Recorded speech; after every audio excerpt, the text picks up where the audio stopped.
All right, what's up, everybody? Welcome back to the Consumer live stream. We're going to be talking about Phil Spencer, Sarah Bond, and Matt Booty in the podcast that they had this Thursday.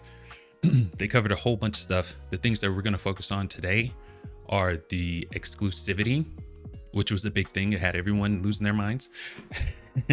And then we're going to get into a little bit more that interesting things that they said during the podcast. Secondly, sorry, I'm out of breath. I was ripping and running through the house. But we're going to talk about Toys for Bob and some interesting things that are going on with them. And lastly, we're going to be talking about the rise of the Ronin and how it's reported that it's canceled in Korea. Very interesting story behind that. And we'll talk about that too. With a lot more stuff sprinkled throughout. What else we've got? Before we introduce our guests, we are almost at 1,000 subscribers. So if you enjoy the live streams and the videos, go ahead and leave a like and subscribe. It's the best thing you could do for the channel, and we really appreciate it. But with that being said, let's introduce our guests. So we've got Panda back. He's here for the lols, everybody.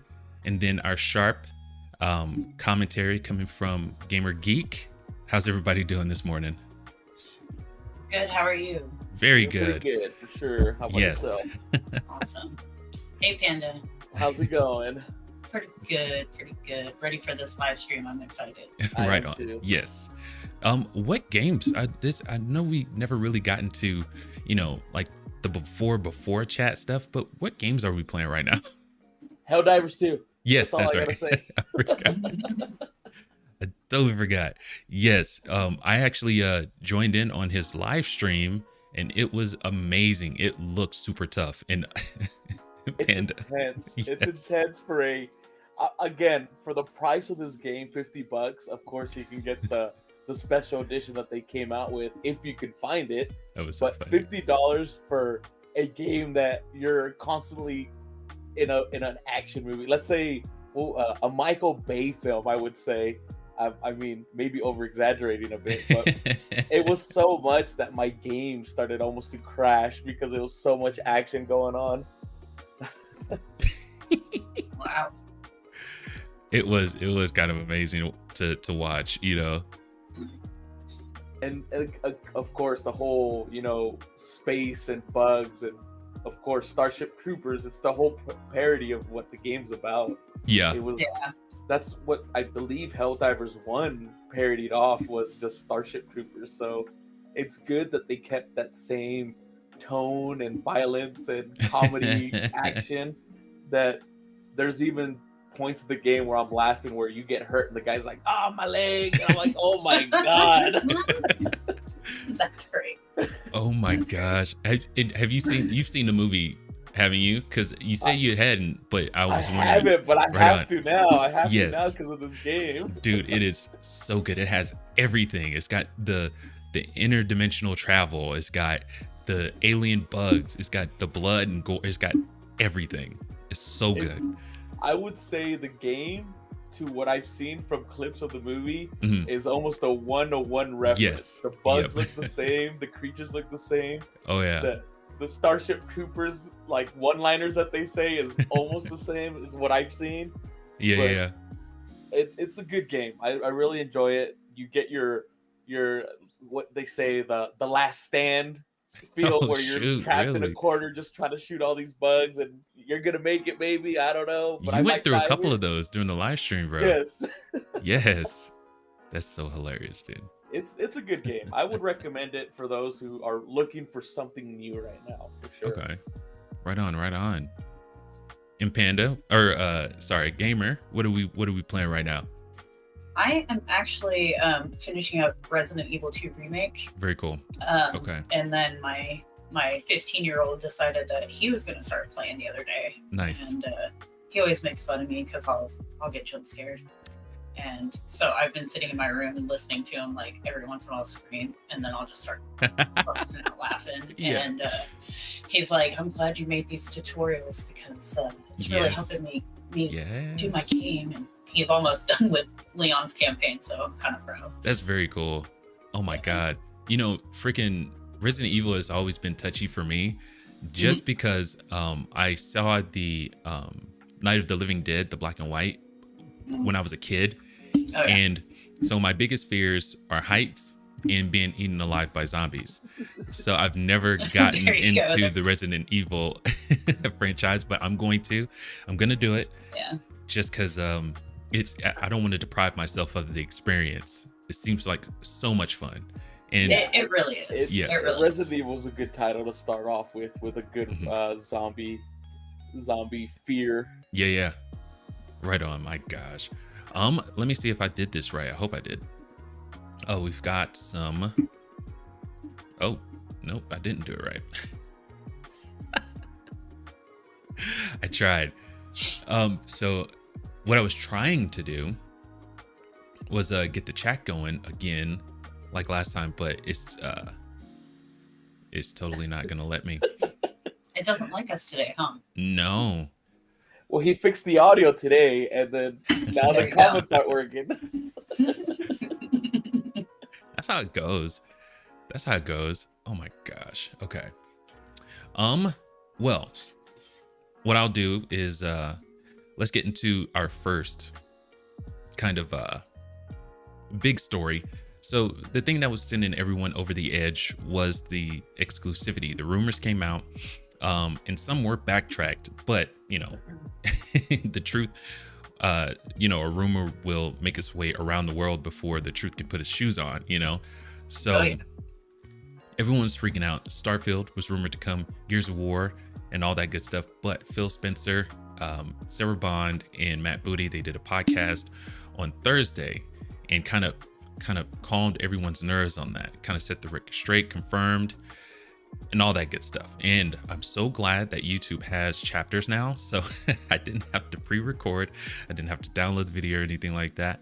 So let's get into what Phil Spencer has to say about exclusivity. All right, you know what, here we go. So let's just go and tackle the exclusivity question, because I know it's on the minds of a lot of people. We hear from the community, and that's an important input for us. So we made the decision that we're going to take 4 games to the other consoles, just 4 games, not a change to our kind of fundamental exclusive strategy. We're making these decisions for some specific reasons. We make every decision really with the long-term health of Xbox in mind. And long-term health of Xbox means a growing platform, our games performing, building the best platform for creators, reaching as many players as we can. We're always looking to learn as a leadership team and to grow. And we think this is an interesting point in time for us to use what some of the other platforms have right now to help grow our franchises. So we're going to do. Right. And so whenever he's talking about a good place for gamers and creators, he's talking about the developers. He wants it easier for the developers to create games and make games for, you know, the platforms that they want. And I think that is freaking awesome. So I saw a question being raised. It was an article, and it asked, did the podcast do well? Did Phil Spencer do well? And I have to say 100%, absolutely yes. He came out, he was clear, concise. I do wish they wouldn't have went with the podcast type style, but this, you know, he did a good job of conveying what it is they're going to be doing with exclusivity and what they want to do with their creators and gamers and how they want to move forward. I think he did a really good job. I have to agree with that. I think that I know that some people are saying that it's just lip service, but I felt like he did a great job explaining it and kind of quelling fears. I know everybody wanted to know what those 4 games were, but I do agree with him not wanting to steal the thunder from the developers. Yes. We'll probably find out at the showcase what's going on with that one. I want to say it's in June. Okay. But I think he did really good. Yeah, I would say that was the whole point, right? He's putting more emphasis on he's working with the developers and not like what we were talking before, not pushing them to pull out all these games because they don't want to. So, of course, we already know what 4 games are coming out. But yes, we do have an idea. I was gonna say you could already tell those are developer-based games, right? Those games were made for gamers and were based off what the developer wanted, right? Yeah. So, you know, if they want to know what 4 games, they can, you know, we could figure it out what they are. But from the 2 out of the 4 games that I saw, it seems like they were more based off the consumer and the developer. Yeah, they're real polished games. They're pretty good. They have a pretty good fan base, so I would imagine once it crossed over to, you know, Sony, that fan base would grow even more, especially with those 2 type of games that, you know, that I'm trying to mention are actually pretty good games, right? You know, you got your one type of, you know, action-based game, and then the other one's survival-based game. I mean, technically they're both survival-based games, but, you know, at the same time, that fan base is probably going to grow more. Yeah. With the developers trying to work better towards, you know, being cross-platform. Which I completely agree with. And, you know, console wars, I get the business side of it, but as far as, you know, the inner fighting between gamers and, you know, I'm this console and you're that console. Yes. I've never really understood. I'm just like, I want to play games. Yes. You know, I don't really care where, as long as they're good, as long as they work. I want to play games.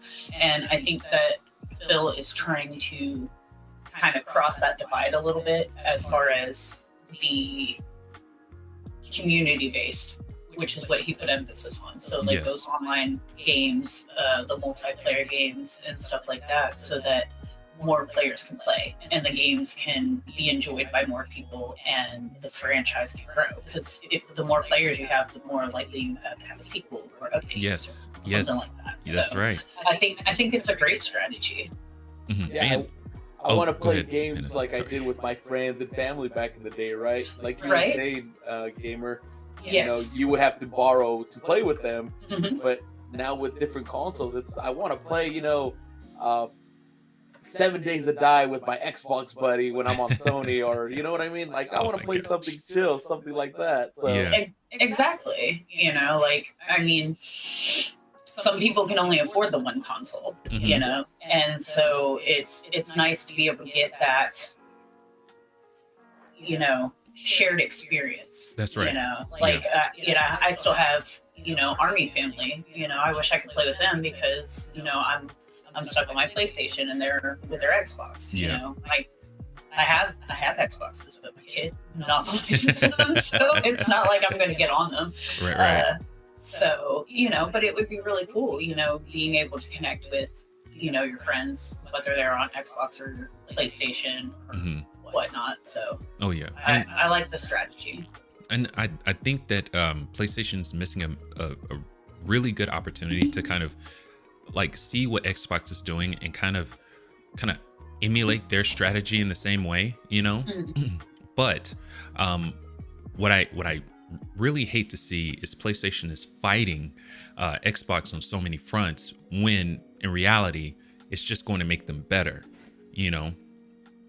And you know, Xbox, or Phil Spencer specifically, he talked about basically wanting to be everywhere during the podcast. Like what's going on with Netflix right now, they're like the only streaming service that's doing well. Everyone else is hemorrhaging money, hemorrhaging subs and everything like that, and Netflix seems to be in a stable place. I think what Xbox is doing, they're setting themselves up to be ready whenever gamers are going to make that change to subscription services. I think that's where we'll end up ultimately. You've got your Ubisoft Plus, you've got Game Pass, you've got all these ones that are kind of, you know, dabbling in it. Well, you know, Game Pass is by far the best one, and you know, they have the most games. But I do believe that there's a time that consoles will not be as popular. People won't be buying consoles. It won't be a huge thing in subscription services will be, and Xbox is setting themselves up to be the number one choice for when players are trying to make that change or ready to make that switch over. I don't think we'll totally see consoles go away 100%, and I don't think that we'll totally see physical media go away. I like the option, you're digital, you're physical, I like having that option. I always want options, you know, I want to be able to, have my physical, have my digital, be able to have my stuff on the go. If I have a family emergency or I'm planning a trip or something like that, I want to be able to access my stuff anywhere I am. Yes. So I love that with Xbox. As far as consoles go, like I get that they'll probably go away or might not be as popular. My case for consoles is that I don't have to upgrade my computer. I don't have to switch video cards. I don't have to do anything. So for the life cycle of that console, at least 6 years, I'm steady. I've got it. But with PC, I might have that PC for like a year, and then something else comes out, and I'm not going to meet the specs for it. You know? And that's affordable to have a console as well than it is to upgrade a PC every year for sure. Exactly. And so that's why I'm so big for consoles staying and not going away, because financially it's better for a gamer. So that's my thing. Let's pop into what the whole kind of panel had to say about multi-platform availability, and why it is good for business, and why Sony or PlayStation in particular should pay close attention to what he's saying. Growth in this industry. And my understanding, just from listening and learning from you three over the past few weeks, just understanding what's happening with Xbox, is that we see trends with player behavior where people are playing on multiple devices. That is the reality. And we have put some games out on multiple platforms before. So my understanding is that that's been good for players. How does that come back to the business with all of that in mind? Yeah, as you said, we have shipped games on other platforms. In fact, realistically, if you look with the addition of Activision and Blizzard and ZeniMax, we're one of the largest game publishers on PlayStation. We're one of the largest publishers on the Nintendo Switch, especially when you put Minecraft into the equation as well. And now we're one of the largest publishers on mobile platforms as well. And that's not something that we want to back away from. We want to continue to be building great games that millions and millions of people can love, and that they can play those games where they want to go play. But we do understand the business success that Xbox has to have. Us as leaders in this business, the system today, the system that all companies that we play video games from, is a world of you got to be growing your business. Growth in our Xbox business is critical to the long-term health of Xbox. Many people know I've been on Xbox for over 20 years, and I want to make sure Xbox is in the best position for the next 20 years. That means healthy player community, healthy creator community, and healthy business. So when we look at opportunities to allow more people to play, more people to engage, more people to buy, more people to subscribe, it's all about putting Xbox in the best position. And our hardware is a critical component of that. The absolute best experience somebody has on Xbox is hardware that your team builds and that people play on. But that's not going to be everybody. We fully accepted that we're going to have Xbox players across all kinds of devices. So I think a lot of people...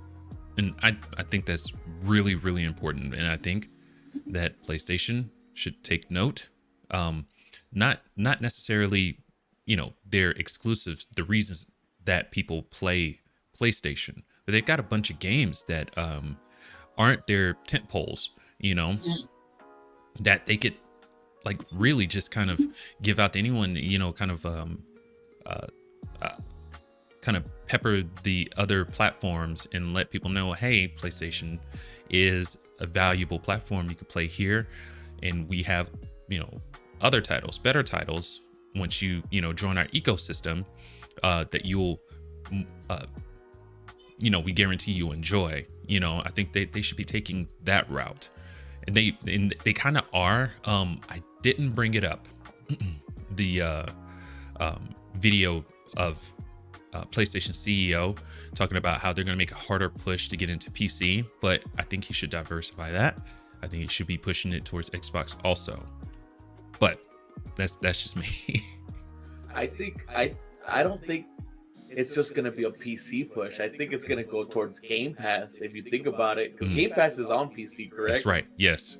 So maybe it's just like a play on words. You know what I mean? Like I understand the push towards PC because it's, you know, a bigger, broader kind of like spectrum for more people. But if you think about it, if they're already putting it on PC, what's stopping them from just giving it to Game Pass after that? Yeah. I mean, yeah, I get that. They're third-party games. I'm sure they could do some more sharing with that. I like that they're going to PC and trying to get a little bit more business there. It's a smart move because a lot of people, you know, like with Horizon Forbidden West, they just released that on PC and everybody's excited. It gets that into their hands, and it's a smart move because they can get more console sales that way. Yes. So I like that they're kind of following Microsoft's suit in that way, but they've got to figure out something that can compete with Game Pass. Their PlayStation Plus does not. No. It's extremely expensive. Yes. I've got the top tier, and then they just raised prices. But if I get a game on there, it's not like the standard PlayStation Plus. I put it in my library, I have it forever. Right. That's not how it is on the top tier. And that kind of sucks. But that also happens with Game Pass. I know, like, my son was like, "Oh, they removed such and such game, and now I can't play it." And I'm like, "Oh, sorry." You know, like, you know. Right on. As far as all that goes, if it's on it like a kind of your Netflix and things like that, you don't necessarily own that media. You're paying to kind of rent it, you know. So if they do go towards that, I think it'd be more important than ever to kind of hold on tight to your physical media. Yes. You don't own any of that. We're talking about this last week, right? About digital to physical.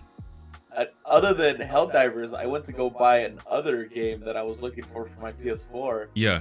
And digitally, it was $30. I went to GameStop and I bought it for $15. And I was like, yeah, I'm glad, you know, there's still physical copies, because if not, I would be out another $15-30. Yeah. So just a quick note on that. Thank you for mentioning that. But how come, and I think you have been railing against this too, Gamer, why are digital copies just as expensive as physical copies? They shouldn't be.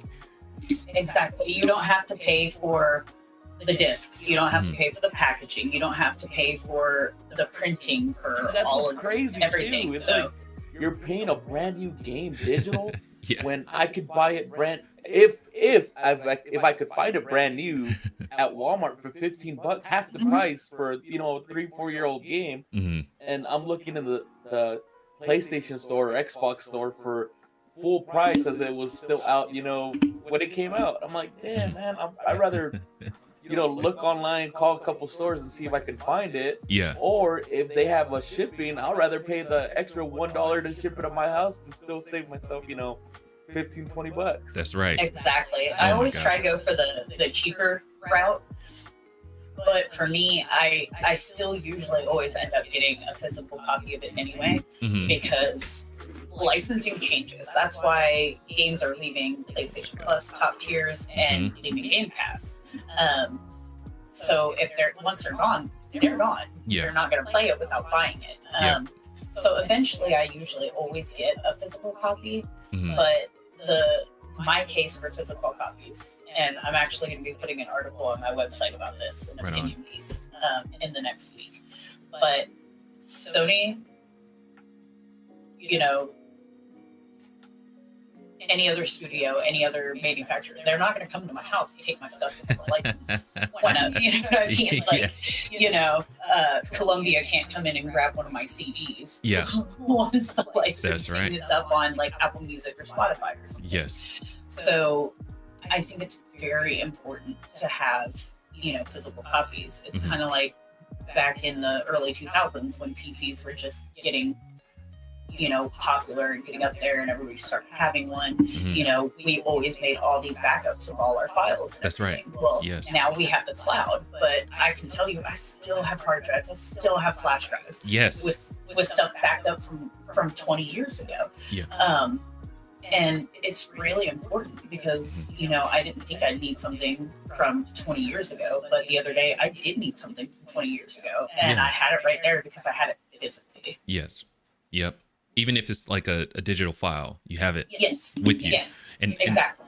I think people have been posing this kind of answer to the questions because, like you said, once the licensing goes up, you lose that media forever. And so I think someone, the government should step in and say, because it's like you're being robbed. You paid for this media.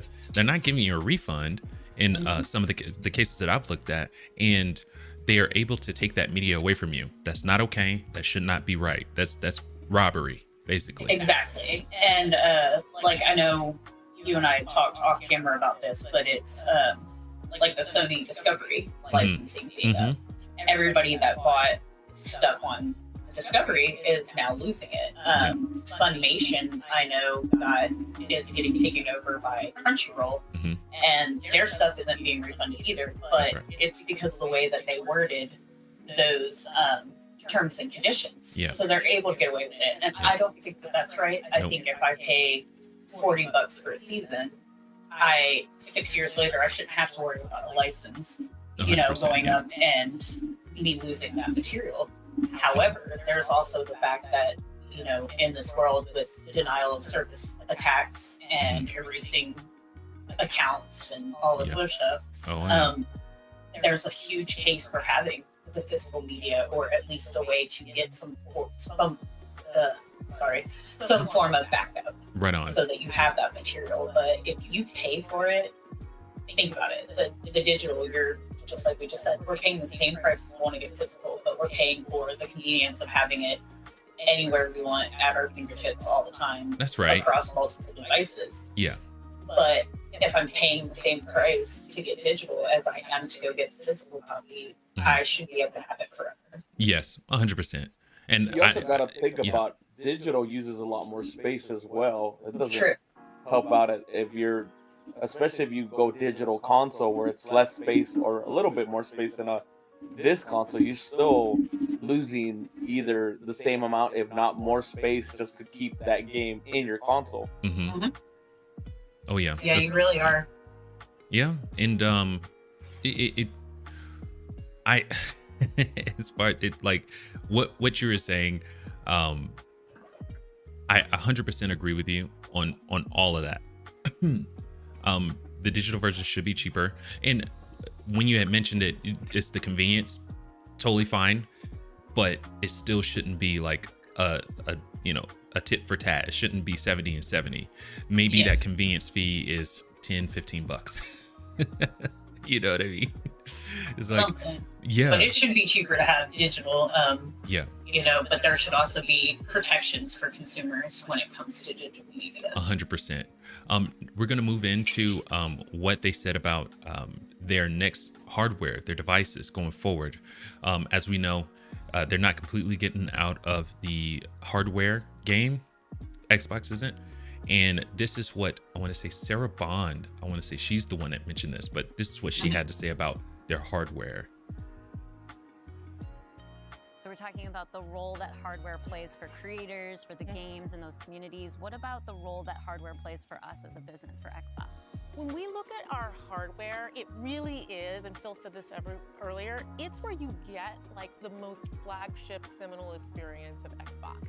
And it also represents a developer target. Our developers can build the specs of our hardware, and we invest to make sure they know when they do that the games are going to run great on our hardware, but they're also going to be able to be accessed across any screen because of all the other investments we make. So we're giving them an easy way to access as many players as possible.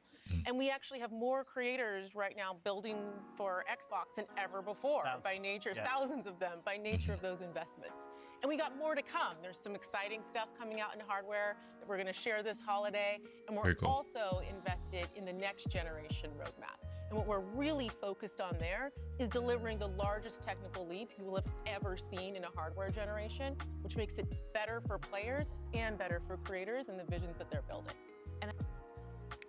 And okay, so I'm not gonna lie, I kind of don't believe her because it's like, if you had this, if you were developing this, like, why not put it out earlier? Why was the Series X not like that big leap? You know what I mean? Not unless they just came upon this, you know, not too long ago. But well, the other thing that got me too was how she was saying that she's using all this hardware with developers and stuff. Like, you're supposed to already have this to begin with, especially when you're making all these games, right? You know, we talked about it last week where, you know, PC and Sony have their own game developer kits that they give the developers, like, hey, here's what we have. If we need to upgrade it, let us know. We'll give you a better kit.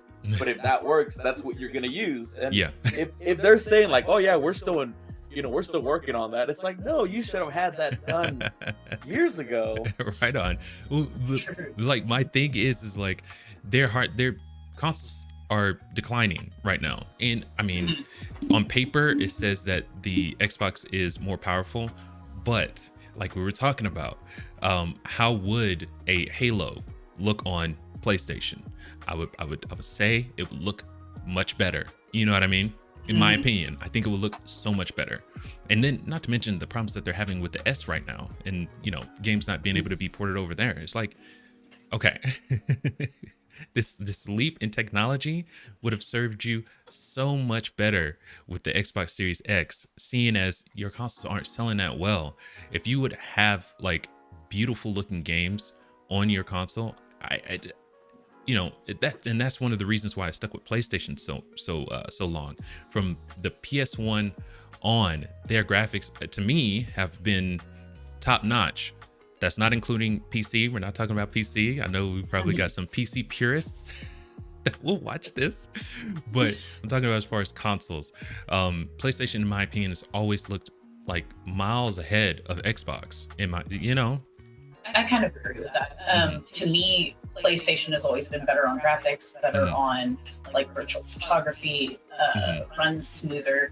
I mean, honestly, like, my kid can be in the middle of playing something on his Xbox Series S and be like, oh my God, it just crashed, or why did it do that? Whereas I don't have that problem when I am playing any of my PlayStation stuff, even if I get it from PlayStation Plus. The thing with Xbox that I think really hurts them is that they were a computer company, and that's their majority. So they focus on, well, this processor is way better than PlayStation's processor, and this and that and the other thing. Well, the thing that Sony gets right is that they know how to work their hardware and their games, and that's why they turn out so well. Xbox is like, oh, we're the most powerful, this, and this. Well, you can be the most powerful, you know, you can be the strongest person on the football team, but still not be able to play because you don't know how to use what you have. That's right. Yeah, you need the team to be pushing your whole system instead of just you by yourself. When you go all out saying that you're the strongest, the best, the fastest, and then you don't have a game other than Forza Horizon that looks amazing on Xbox, but you know what I mean? But if that's the only game that you could show me that's good, okay, you know, maybe down it a little bit, you know? Right on. Okay, Agreed. so it sounds like maybe their system is top notch. They have the technology. It's a $6 million man. We have the technology, but it's maybe they don't have their games optimized to take advantage of the full capacity of the machine, right? It will make it stronger. Maybe, but again, like last week I told you, they still haven't signed their contract with AMD. That's right. As of last week. So PlayStation already has their contract with AMD for their next gen console already signed. So what are you doing? Yeah, it just points a good point, right? It shows that they're getting ahead of the game. They're making sure they got what they need for the next couple years, because it takes 4 to 5, if not 6 years to make the new console. Yep. You know, why wait this long? Why wait to the last minute to get what you need? Yeah. I agree. So we'll see. We'll see if they turn out with their biggest technological leap or not. Yeah. I don't think I'm skeptical. Let's just say that I'm skeptical. We do know that their mid-gen refresh console is going to be all digital. I don't think they're coming out with a digital or not digital, but a physical a disc version of that console. So Okay. I mean, and that's another thing that's kind of got people freaked out is that Which I think is unfortunate. Yeah. I'm a big proponent of the digital consoles just because it's way more convenient for me to just go into the PlayStation Store and download it, which I mean you can do on the disc drive, the ones with the disc drive, but I don't really see myself buying physical media. I think the last time I did was with God of War 2018. Yeah. That was like the last game I bought in physically. Everything else has been digital. It's just so easy. It's like I'll finish playing a game and I'm like, man, I wonder what's going on with this one. You know, look it up or see something on PlayStation Store. It's like, man, that looks cool. Download it and I'm playing it within the hour. It's nuts. Yeah. It's absolutely crazy. Or like with me, where you don't hardly ever sleep. You're up most of the night, and you know, I want that right at midnight. So Yeah. That's hilarious. Yeah. So. But that goes back to the whole point where not everything is digital right anymore. Correct. There's games out there that I wish I could still buy digitally, but either I have to get my PlayStation back on and see if it's my PS3 to see if it's gonna be available on their store. If not, eBay or Amazon, I guess. Yeah, which we were talking about last week with what was it, Chainsaw Lollipop? Yep. Yes. Oh my gosh, that game looks so good. Like I'm really excited. I hope they really are doing a remake of it.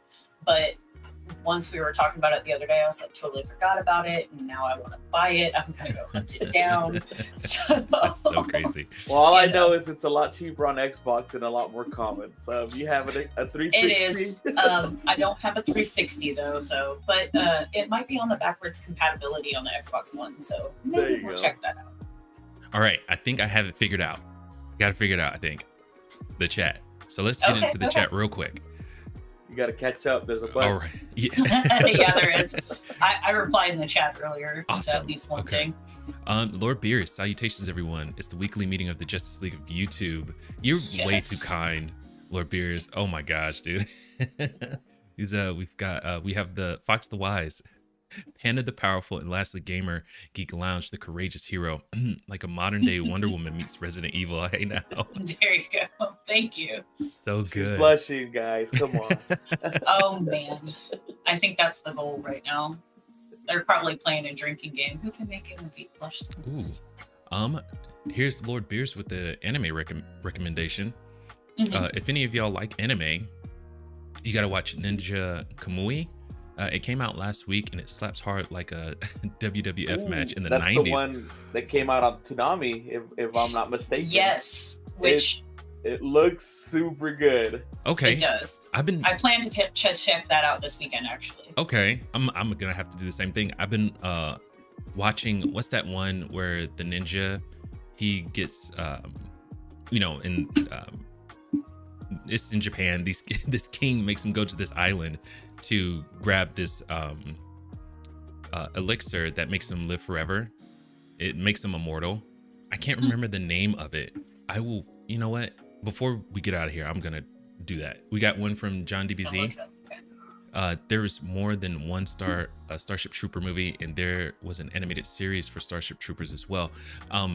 I've seen the like advertisements for the other Starship Trooper movies, but none of them look as good as the first one. None of them look as good. So I never really wanted to. It's kind of like Tarzan is like my favorite Disney movie. Tarzan 2, never got into it because it looks second rate, you know. I never liked those Disney sequels. I'm always just like, right. Most Disney sequels kind of weren't that well. Lion King 2 was pretty good. Yeah, it was cute. It was cute. Is that one with Kobo? It's what is his name? I can't remember.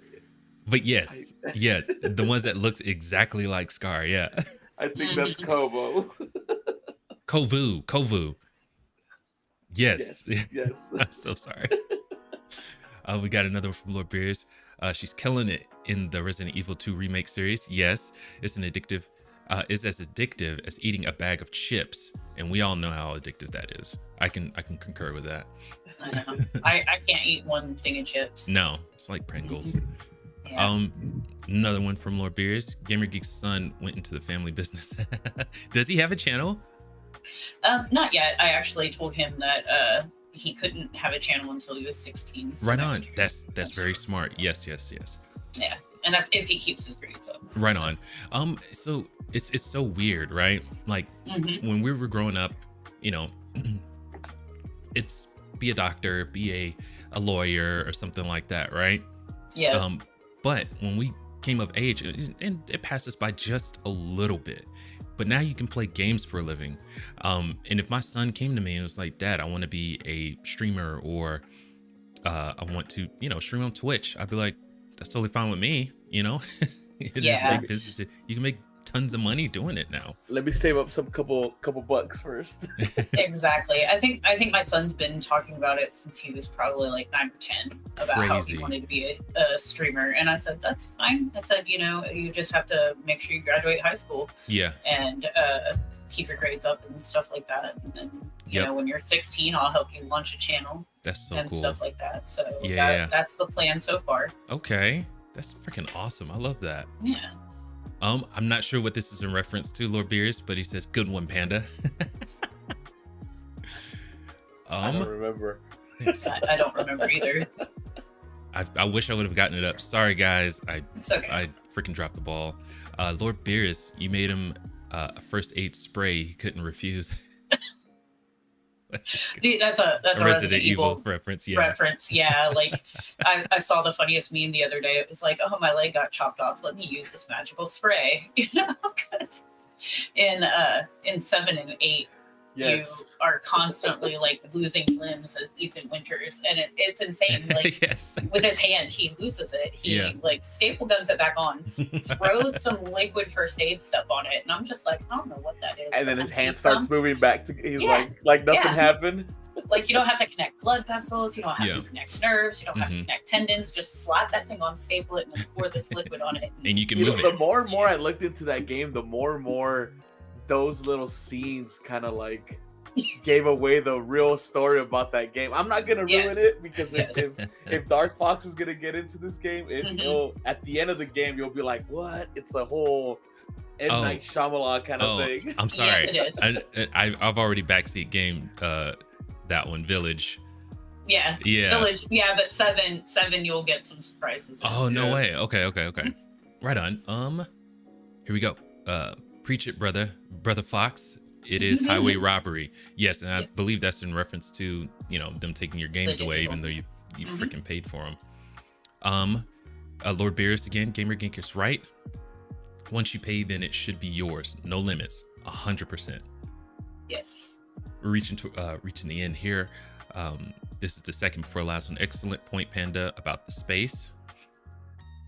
Yeah, because you, like, with my digital PlayStation, I got, what was it, like 825 gigabytes of space, and that's just the total amount of space that's put in there. That doesn't count all of your system stuff and everything that's already installed that eats up that space. That's right. Yeah. And then you know, they made it really easy to upgrade the SSD, which was fantastic. But still, you know, you've got to pay X amount on top of it, you know, to get all this extra space anymore, man.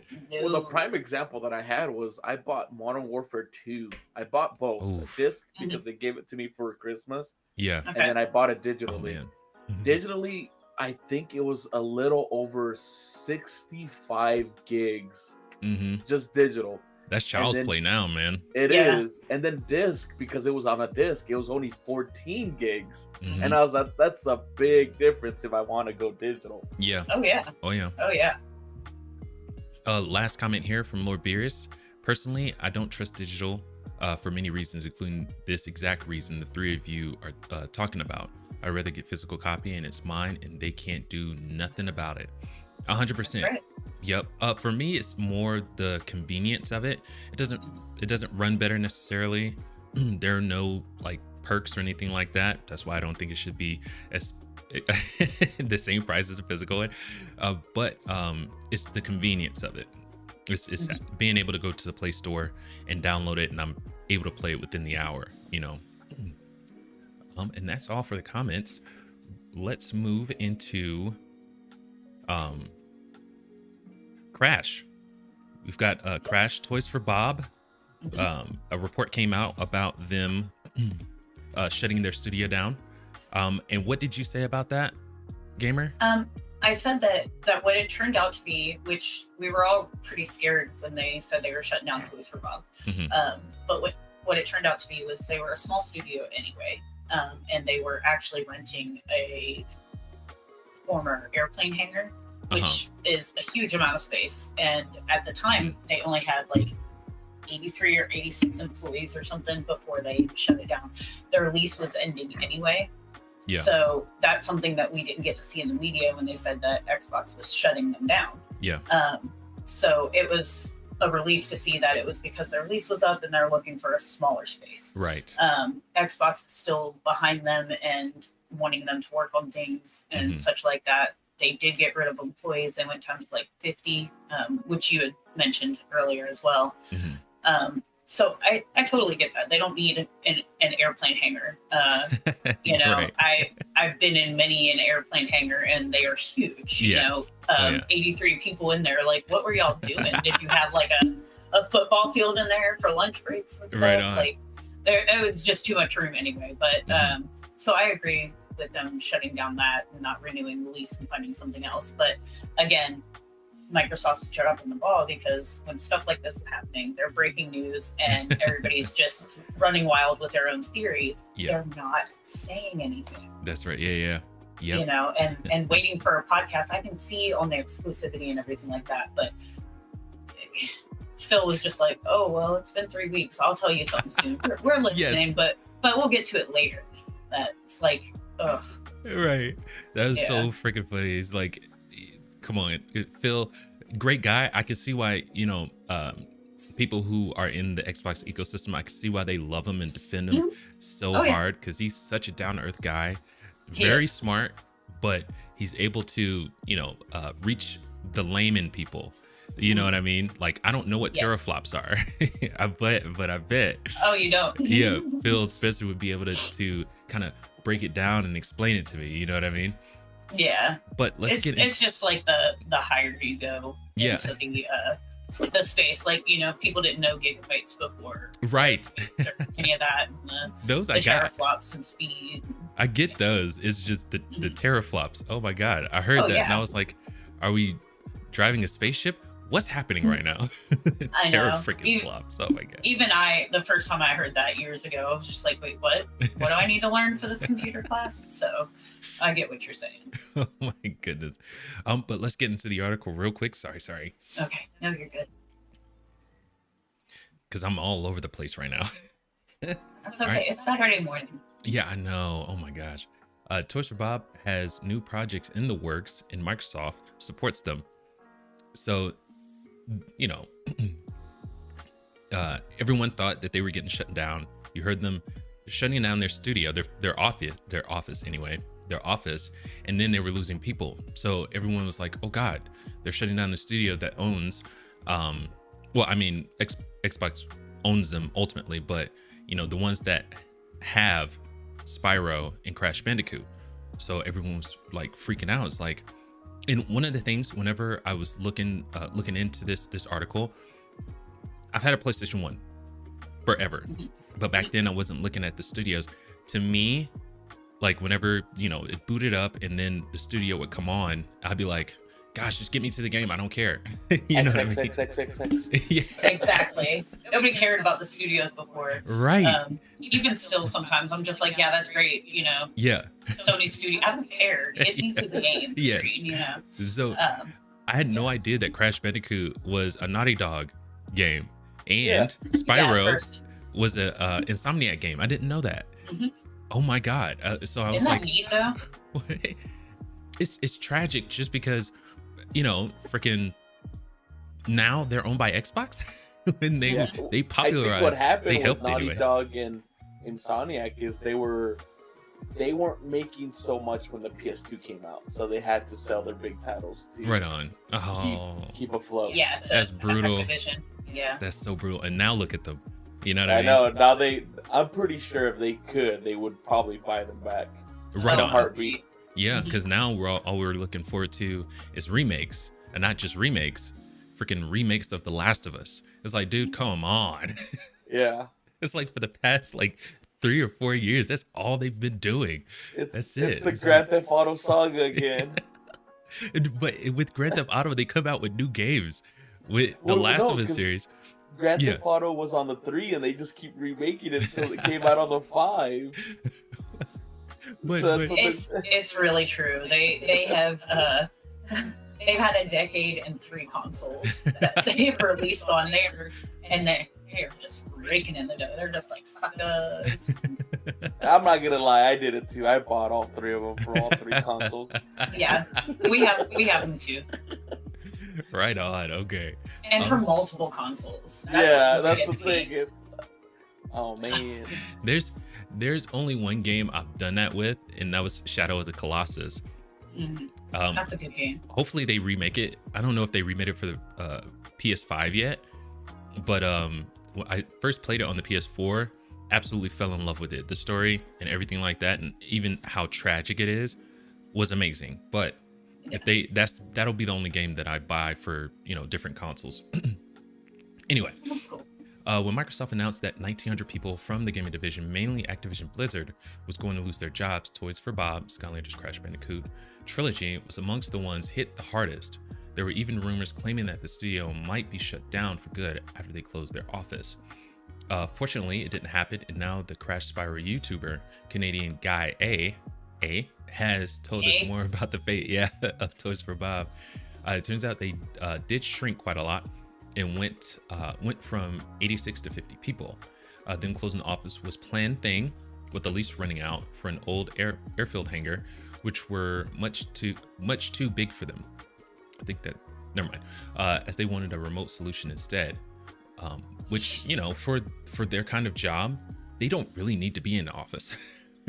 Yeah, I mean, remote work would be great for them. So Yeah. I concur. Yeah. Oh yeah.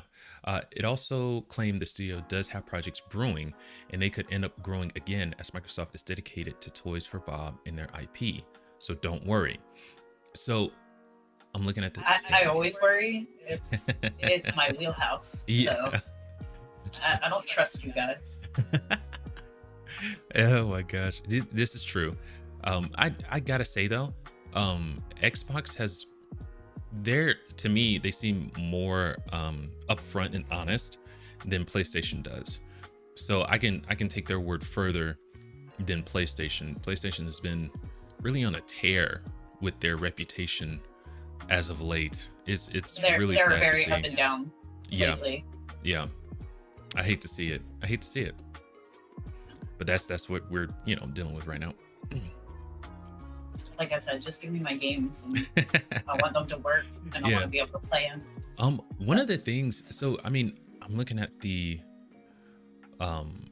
article. It doesn't go into what you know, what games they're looking at bringing, what IPs they're working on, but you know, Crash and Spyro probably. So Yeah. Well, I can tell you, I was like a teenager again when they announced it's about time. Mhm. So if they do another Crash Bandicoot, I am all over that. Like, it was so exciting Yeah. playing that. You know, I know that the trilogy is Uh-huh. actually harder than the PlayStation 1 games were in Yeah, I certain didn't know sections. how hard that was. I Yeah. was doubting myself. I'm like, I don't remember it being this hard. I know, and then like I was like, am I just like, did I start to suck more as I got older, or like, is it actually harder? And like we were, you know, I watched several YouTube videos and read some articles and stuff, and I was like, okay, so it's not just me. Right on. So, But yeah, like I was just like, I don't remember it being this hard when I was younger, but my best friend and I always did like this tag team thing, Very cool. where we would like we would play together and we would switch the remotes back and forth, and I always loved doing that. But that's how we beat a lot of the games. So I was like, maybe, you know, I didn't play this section and like I can't remember because it was so long ago. But yeah, like I was happy to see other people say that it was a little harder. Oh yeah. But I do love the Crash games, and I, you know, Spyro is so cute, and I know a lot of people love that. I haven't personally played it, but I've watched a lot of gameplay on it. Yeah. And I would love to see them do some new stuff with those two. Yeah. Yep. 100%. For sure. The only thing is, I mean, with the strategy that Xbox is going, with the direction they're going in, they might end up on PlayStation. Wouldn't it? Might. So I would like Crash on PlayStation where. Oh my gosh. So it's, you know, listening to Phil Spencer talk, he seems to be all about the gamer. I gotta tell you, if he makes those kinds of moves, if Hellblade 2 ends up on PlayStation, if Spyro and Crash end up on PlayStation, I seriously might just bite the bullet and invest in that ecosystem, because he seems it's more about, you know, how that company is presenting itself. They're presenting itself as a more honest, more relatable type of company, which, you know, you really don't see a lot of these days. And I think Phil Spencer is probably the best, the only one that could probably convey that. But, you know, when it gets, honestly, I watched the podcast and I was like, maybe I will get an X, you know, like maybe I will look into it. Maybe, you know, because Hellblade is a game that I really, really like. And I am excited for the second one. You know, my son is the one that actually has the two Xboxes. Not that I can't play, I just don't get a lot of opportunity. Right. But, you know, after the podcast, I was like, I just might, because that's what this is about, more than console wars, more than anything else. It's about the gamers, the players, and you should be more concerned with them. They're your business, for one, and for two, without them, you don't have a business. True, 100%. Yes. Yep. Yeah. So it's like you're saying, you know, he puts more emphasis on the player. So to me, I'm willing to put my trust and my money in that ecosystem. I think I bought an Xbox 360 back in like 2011, 2012, maybe 2013. And I was able to play God of War Ascension on it, which was a fantastic game. Absolutely loved it. I played Tomb Raider on it too, but I just wasn't feeling it as much, you know. I was like, man, you know, the Xbox is cheaper, so I'm gonna go with the Xbox. And that's just it was right before I moved here, and you know, I was freaking broke as a joke, and I was like, the Xbox is cheaper, I'm gonna go get an Xbox. And so but that was the only reason. That was my only foray, my only step into the Xbox ecosystem. But, you know, after really kind of immersing myself in the gaming industry and seeing the dichotomy between PlayStation and Xbox, it's really having me reconsider where I should be putting my money. But I love Xbox or PlayStation. It's maybe a nostalgia thing to this point. Just those rose-colored glasses is like, those games, they look better, blah blah blah blah. I really got to sit and kind of chew on that for a second, but I'm really thinking that Xbox is making moves that I like. They are all about the gamer, and maybe it's time for me to kind of reconsider why I go for PlayStation first, you know. And that's, I think I have Sony to thank for all that. I mean, I'll be honest, I'll probably always go Sony first, just because that's my preference. But if they don't start doing more focus on the gamer, it might be Xbox first for me. I don't know. But I am, you know, I was impressed, even though the Series S has a lot of trouble, I'm still impressed with the one that we got my kiddo for Christmas. Graphics on it bad. I mean, I definitely have a difference between Xbox and PlayStation. Mm-hmm. I'm not saying PlayStation's better, but it's my preference. Yeah. So I can honestly say after all of that, and I don't have a lot of experience with Phil other than what I read, but Yes. you know, doing the podcast, I'm paying a lot more attention to the news, what's going on, the interviews and such like that. Mm-hmm. And there's a lot that PlayStation does that I'm like, this is really, really great. And there's a lot that Xbox is doing that I'm like, oh, I really like that. I did that. I could get behind you guys. Yeah. Whether that's buying Game Pass just for my laptop, my gaming laptop, or whatever it is. But, you know, I'm going to go with what, you know, it's just like a relationship. I'm going to be with someone that treats me right.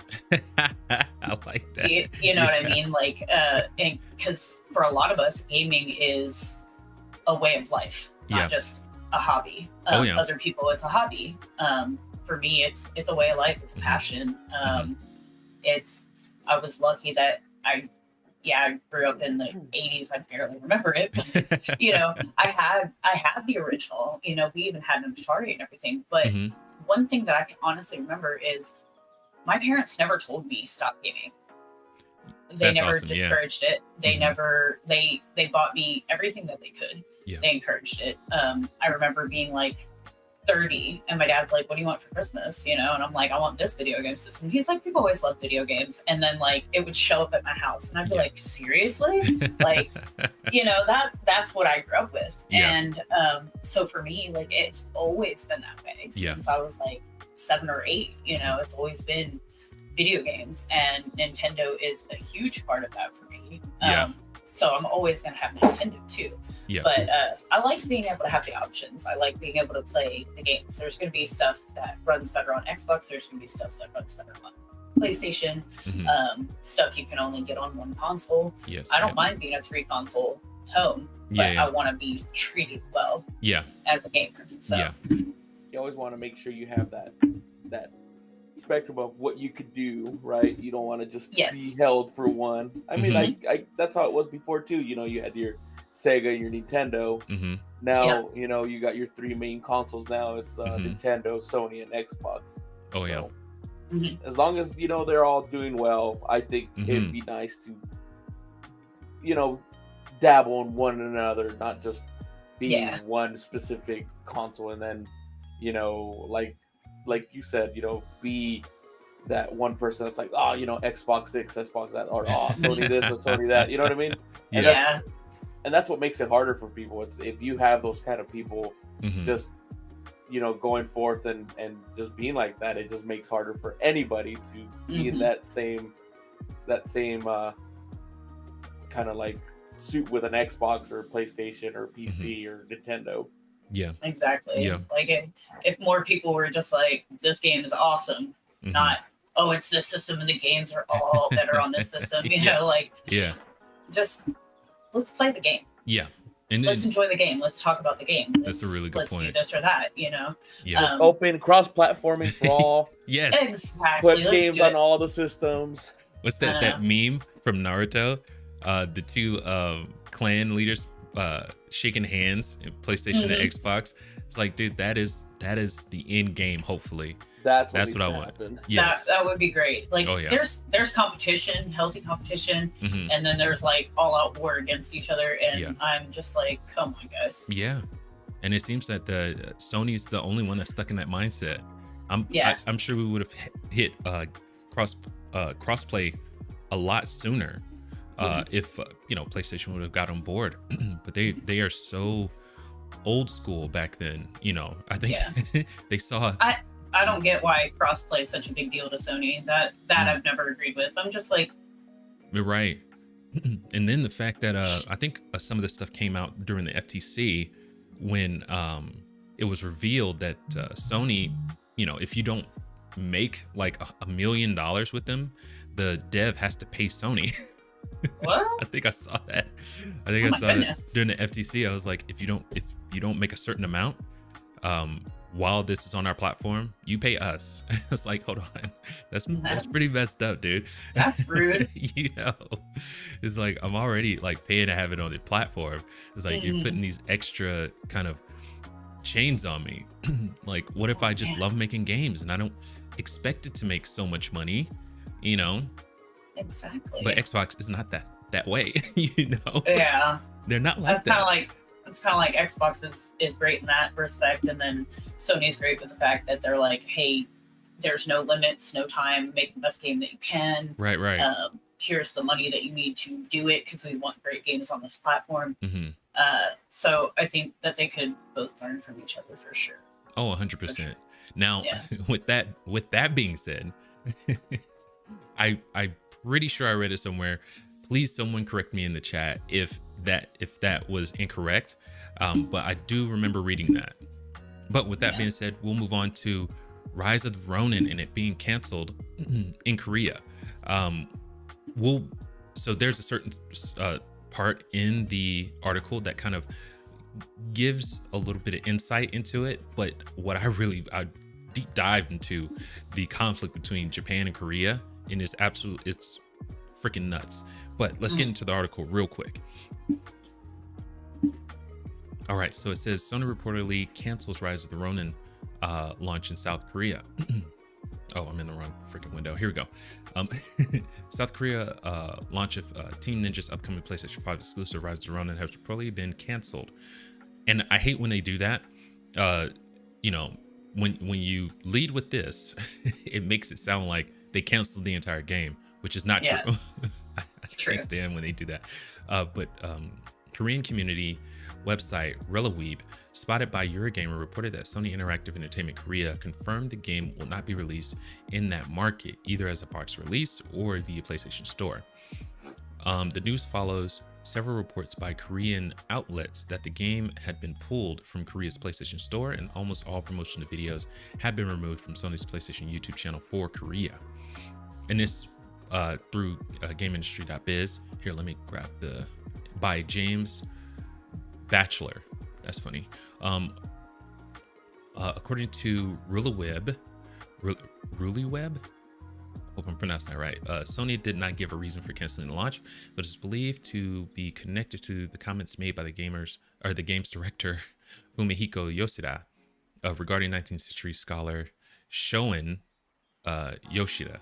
Yoshida taught many of the leaders of the Meiji Restoration, which brought imperial rule back to Japan, and was a key figure in an 1873 debate as to whether Japan should conquer Korea. Spoiler alert, they did. While this was decided against at the time, Japan later took control of Korea in 1910. And occupied it for 35 years. Until the end of World War II. Actually. That's right. Yeah. Yep. As such, Yoshida is a controversial figure in Korea, and his inclusion in Rise of the Ronin has sparked criticism.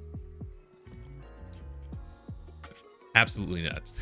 It's freaking crazy. Yeah.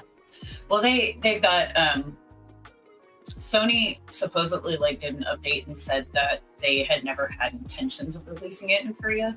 So I don't know if they're backpedaling or if whoever's in charge of putting the announcements and the upcoming games and whatnot just actually accidentally did it or not. Right. But there was a lot.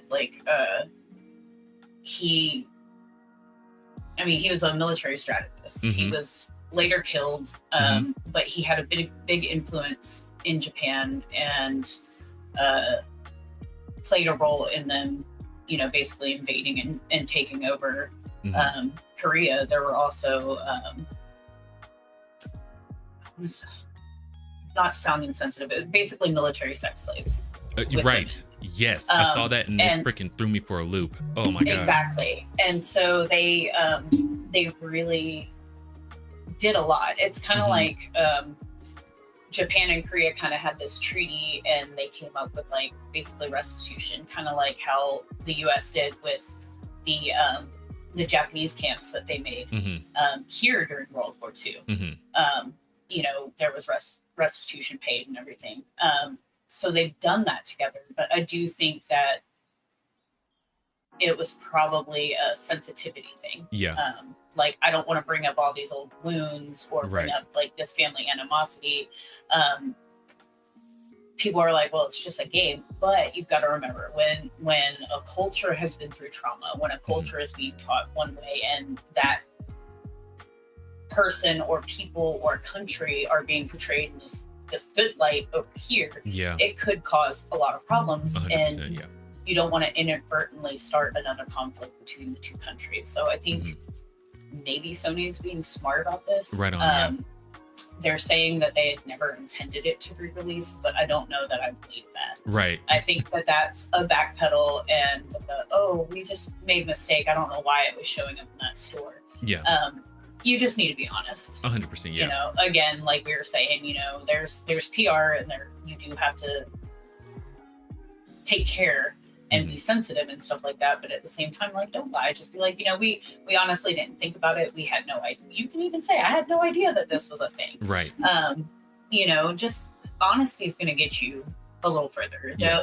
There will always be people that bash you and badmouth you and everything like that. But the majority of the good people in the world are going to be like, hey, you were honest. You didn't think about it. It was a mistake. Hey, we don't hold it against you. But when you're in situations like this, and they're like, oh, well, it was never intended. Well, how can we believe you? Right. Because if it was in the store, somebody had to approve that, you know? Exactly right. So you come to that point and you're just like, yeah. So I don't know. Like I said, I think honesty is the best policy. People might get mad, but they're going to respect you. Yeah.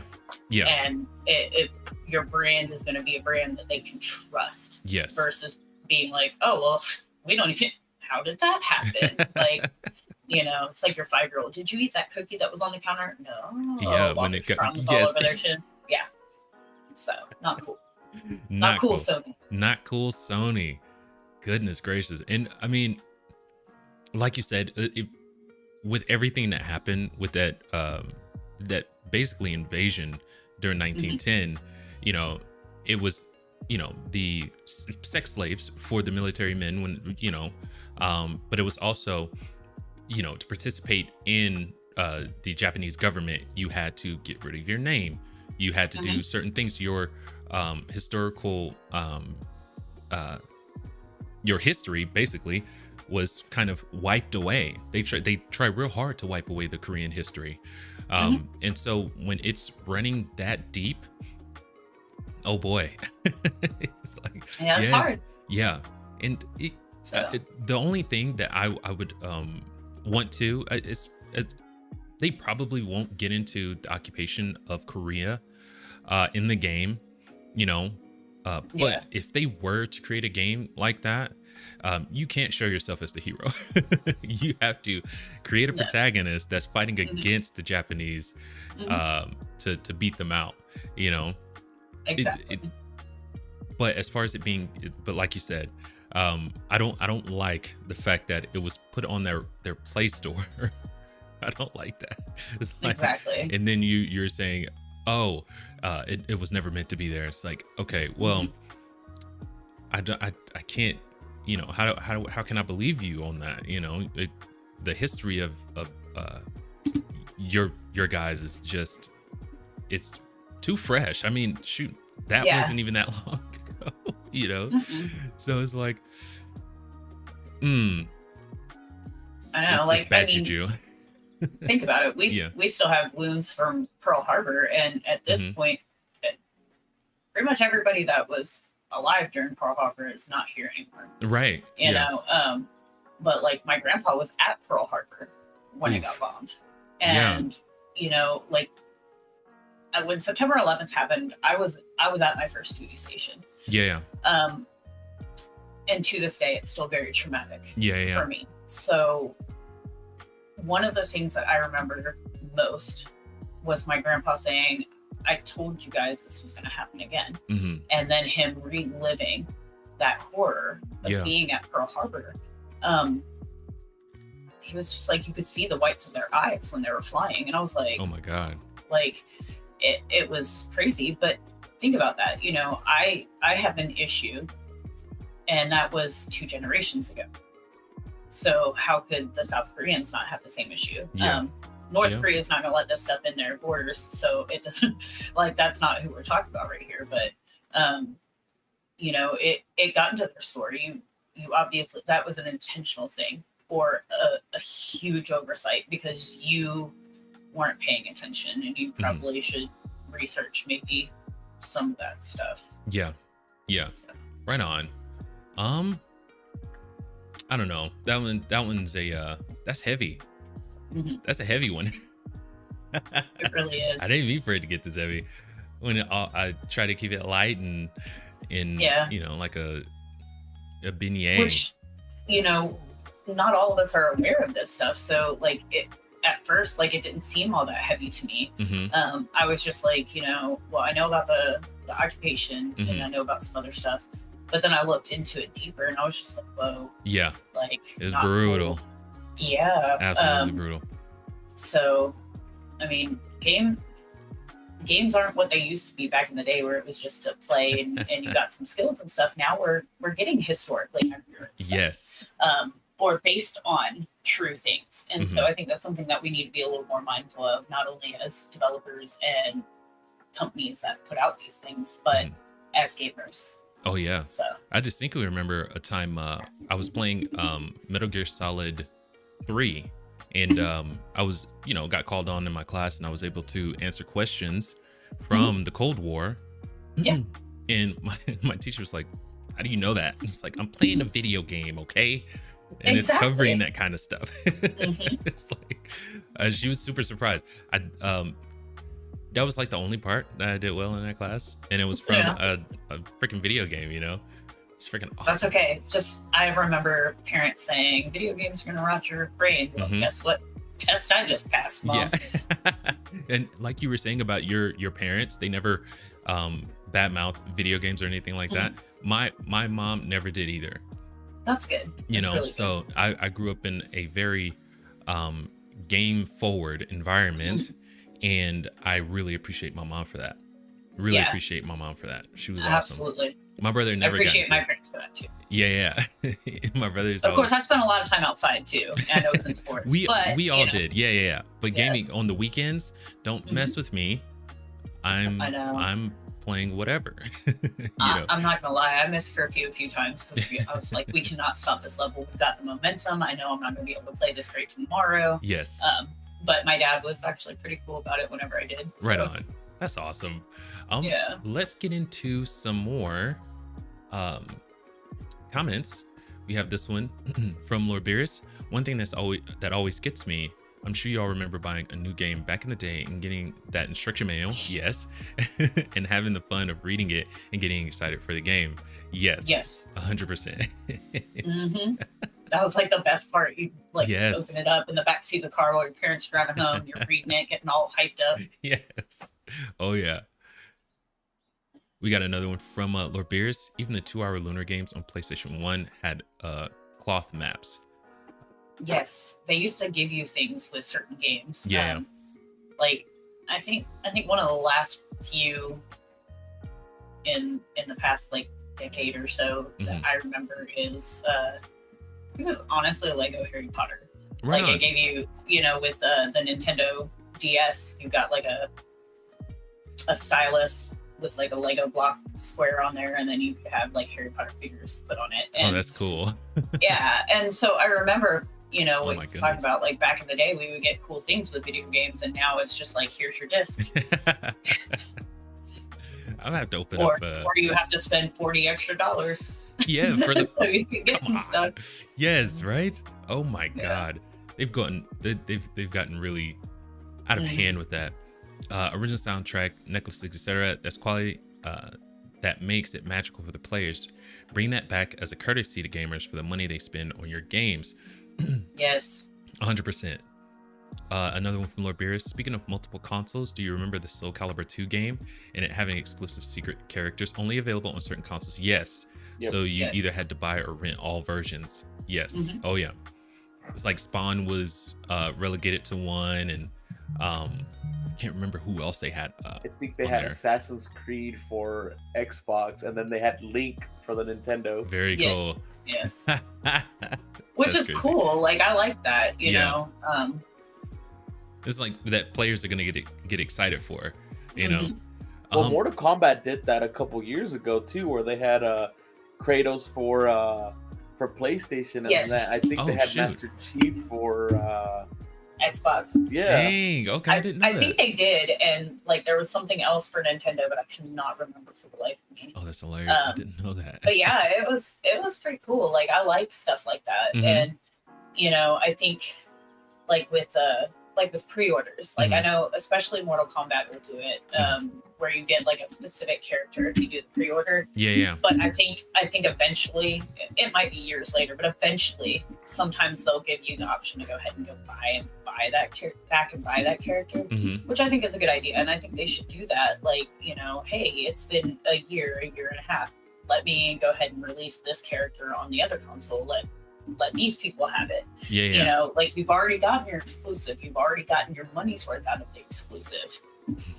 Go ahead and let them have it. Because most of us, you know, I think as parents, we are the kind that have to wait for games to go on sale most of the time. Yeah. But like the single people that, you know, or even teenagers that live at home, they want that game right then. Right now, they're not waiting.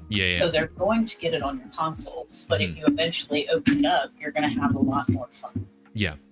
Right on. Okay. Another... Here, I'm trying to go through. Okay. Another comment from Lord Beerus. I'm sure it won't happen, but imagine Conker's Bad Fur Day either getting remastered or new sequels with that humor. You know, I'm really looking for... As a matter of fact, I want to ask... the whole panel, what is a game that you're really looking forward to getting remastered, or, you know, or remade or whatever? Lollipop Chainsaw. Yeah, that one's that one's good. That one's really good. We knew Pandas was gonna be that. I'm actually looking really forward to that one too. Yeah, my biggest one was Dead Space, and when that came out, it was amazing. So yeah, and it wasn't even that far removed from because I want to say, didn't it come out on PlayStation 3, or not PlayStation, but Xbox 360, right? Yeah. And then so it's not like it's a generation removed from the original, and they freaking made it look so good. Yes. It was crazy. Game came out pretty awesome the way I look at it, and it just made it better. They, like I said before, they added like maybe one or two extra missions on it that connected the whole story, but in overall they didn't mess with it too much. They kept it all the same, still the same dark action packed. Yeah, it was a good game. Yeah, and you guys set me straight on that. Not having a 1-for-1 remake, just, you know, a fresh coat of paint on it. I think, you know, I sat and thought about it. It's like, you're right. You know, having something a little bit of, you know, a tweak to it is not a bad thing. You know, it can kind of add a little bit of flavor to it, you know. So if they remaster like the originals, which doesn't cost as much, but at least eventually remaster them, or, you know, let people kind of get them or something.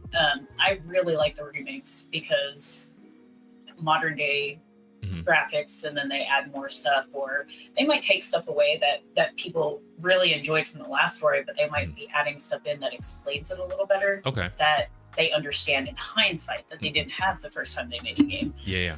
I'm really loving the Resident Evil remakes. I think it's fantastic. You know, they've pretty much done remasters or released enough of them that we can all still play the original. It's going to be fine, but I'm really looking forward to more remakes. Like Code Veronica's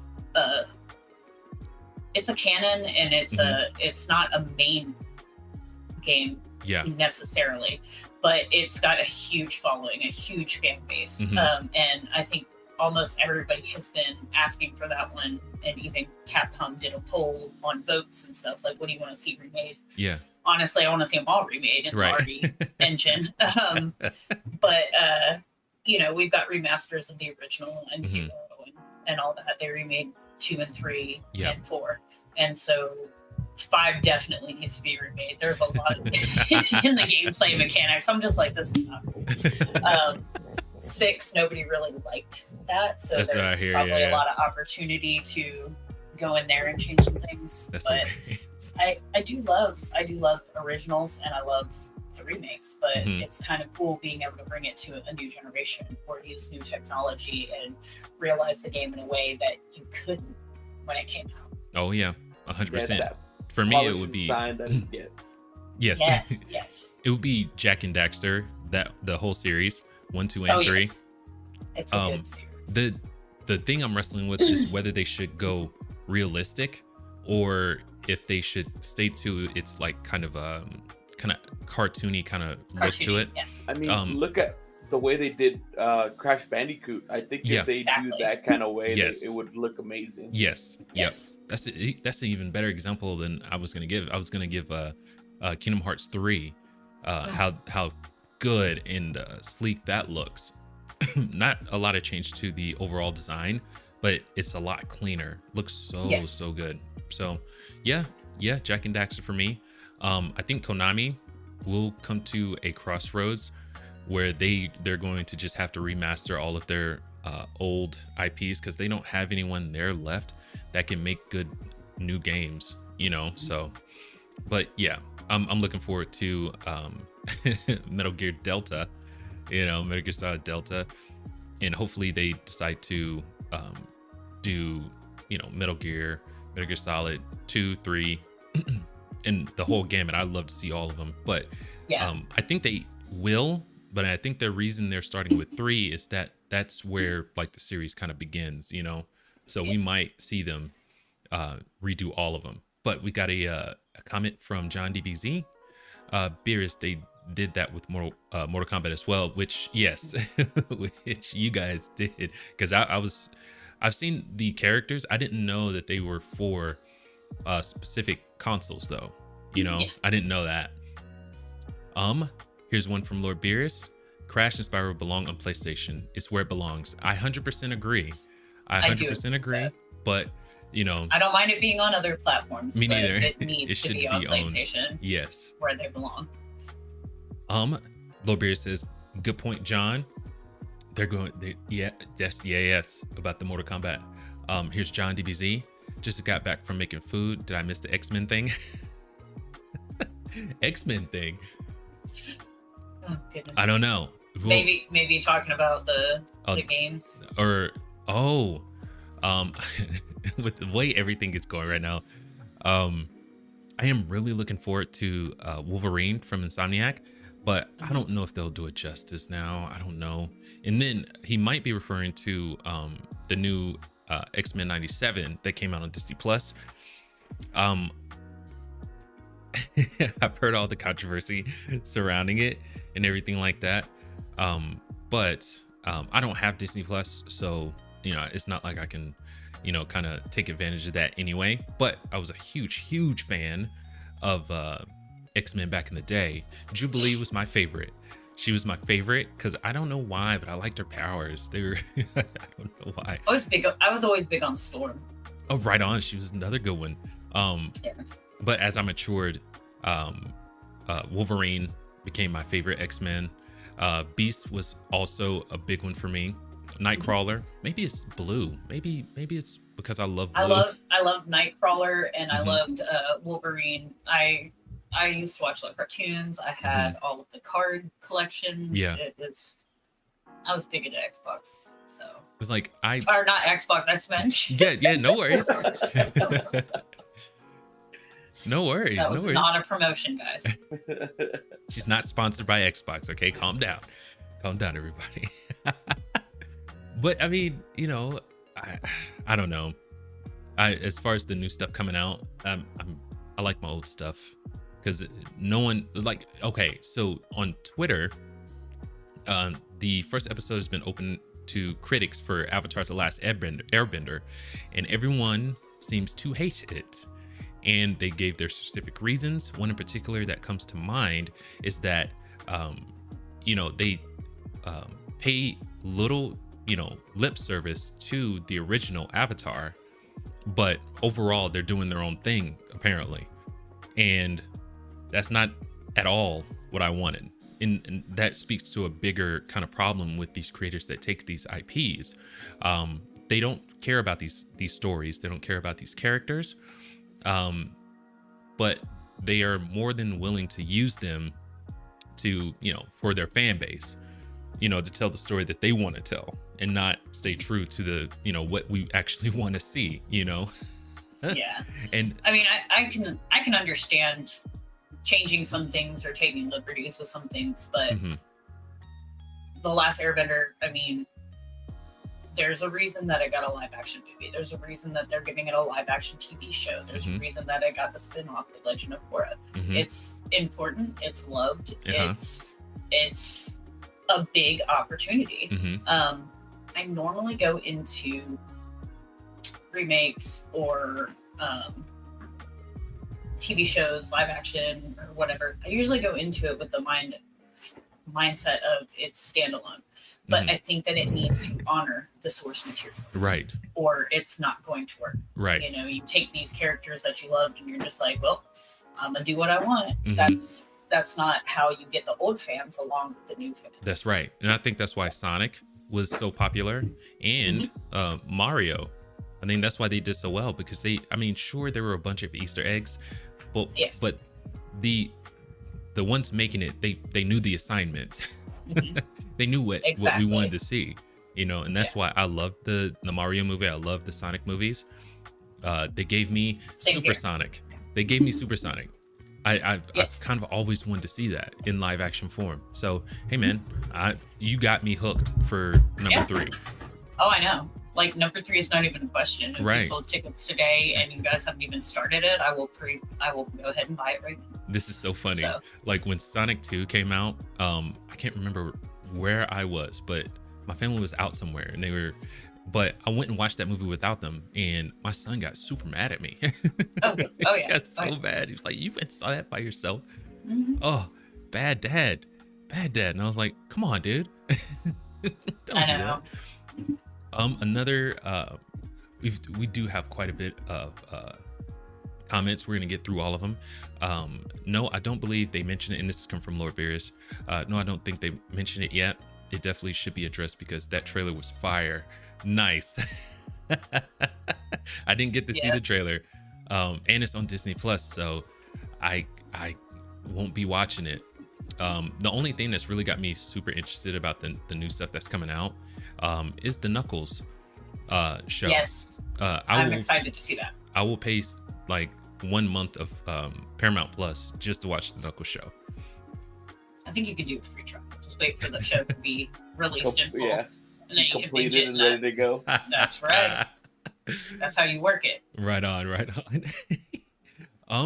Let's see. We've got the Xbox and PlayStation do have some games that mix, but Nintendo did have Smash Bros with both. That's yes.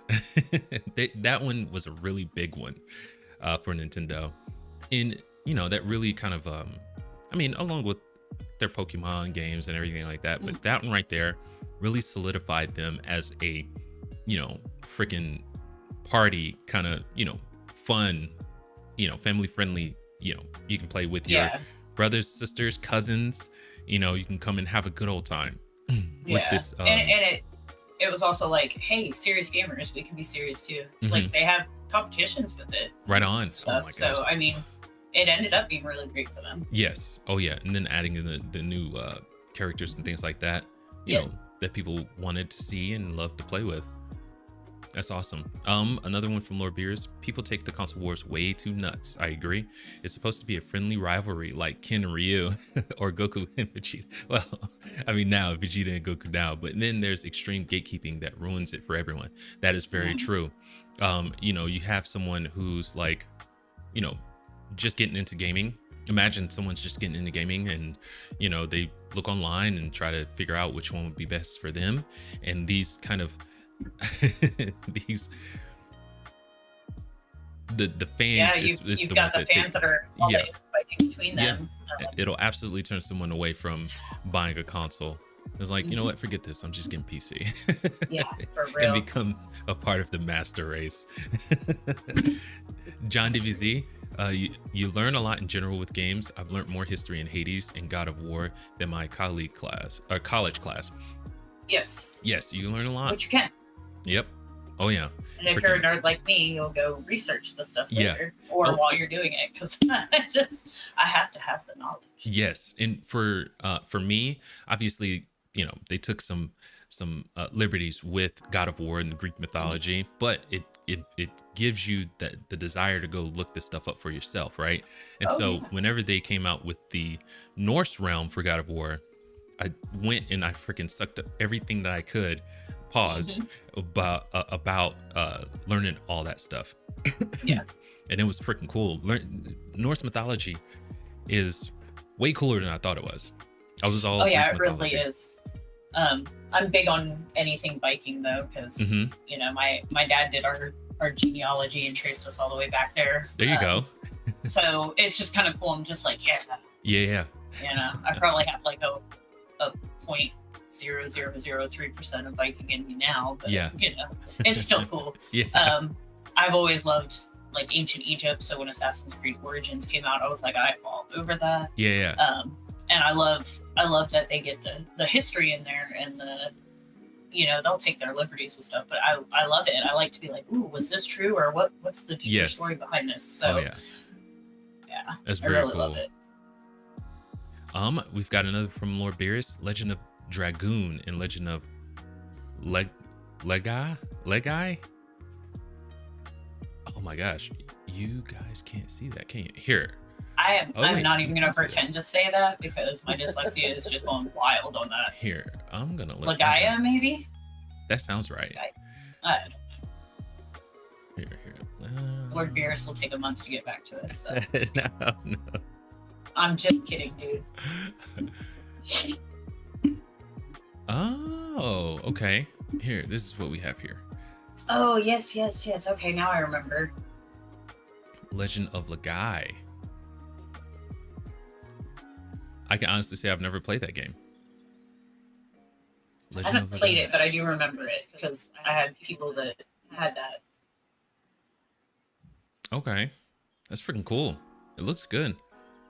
Shoot, and if they're talking about remaking games, I'd like to see this one remade. Let's see. You know what? We'll get into. I'll have this playing on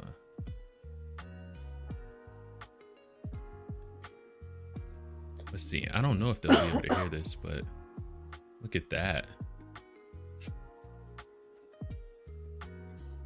Almost.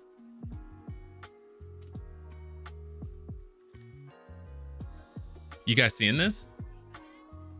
I know I am, but that's because we're doing the stream. I don't know. Right on. Let me see if they can see it in the. I don't think it's seen in the live stream. Oh no! Live stream seems to be a little behind, but yeah, I can see it. Right on. Okay, that looks super cool. Lord It Beerus. does look cool. I hope I see remakes for those. Those are my top 2 choices for remakes. Nice. Legend of, you know what? I want to see Legend of Dragoon too. I didn't look that one up. I really think that would be cool. Lord Beerus has some good like retro games though. Like he knows a lot of stuff. Freaking John does too. He yes showed me some things that I had cool. no idea. Legend of Lord Beerus is my go-to for like retro gaming, especially on his YouTube channel. Oh yeah. Oh, yes, that one looks sick. He just did my favorites of the Super Mario Land 1 and 2, yeah, and Link's Awakening and stuff. And I'm just like, yes, like I get to relive my childhood because I don't have access to any of that stuff. Right on, yeah. Holy moly, look at this guy. Oh man. Oh, the gamer, come on. But no, that looks sick. Very good choices on that one.